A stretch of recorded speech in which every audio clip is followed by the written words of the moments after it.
I've been on Brene Brown's podcast and Dax Shepard's Armchair Expert and, NPR, Guy Raz, all these different interviews I've done about this. And I always tell this part of the story where I'm like, and I saw Spike Lee walking back and forth in front of the coffee shop because it was right there in Fort Greene across the street from 40 Acres and a Mule. And so one day I just walked over and introduced myself. And that is true, but that was after I tried myself. This is important to the process of selling. I tried myself to get my pilot in front of so many people. Once I was done with that pilot, okay, what I did is I started emailing it and sending it around to people who I thought might have a connection to Hollywood. Anybody. I'm telling you, I did table reads with my friends.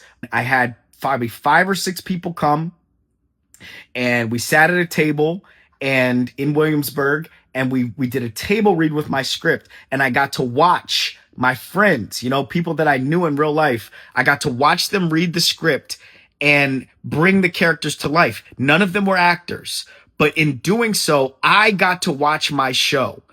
And that was important for me because it told me how to pitch it. It told me how to describe it to other people. I knew where the laughs were. I knew where where those were. I knew where, the edges were that would make people a little uncomfortable. I knew how people saw the characters based on how they played them and how they reacted off of each other while reading for them.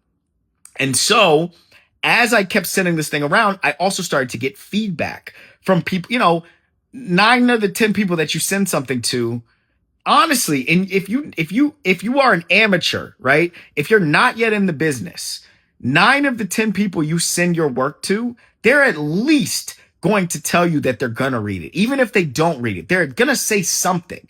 People make it seem like everyone is so dismissive of people and their creativity, of their artwork. Only professionals are dismissive. Only agents are dismissive because they have such a tonnage, a volume of people sending them stuff all the time.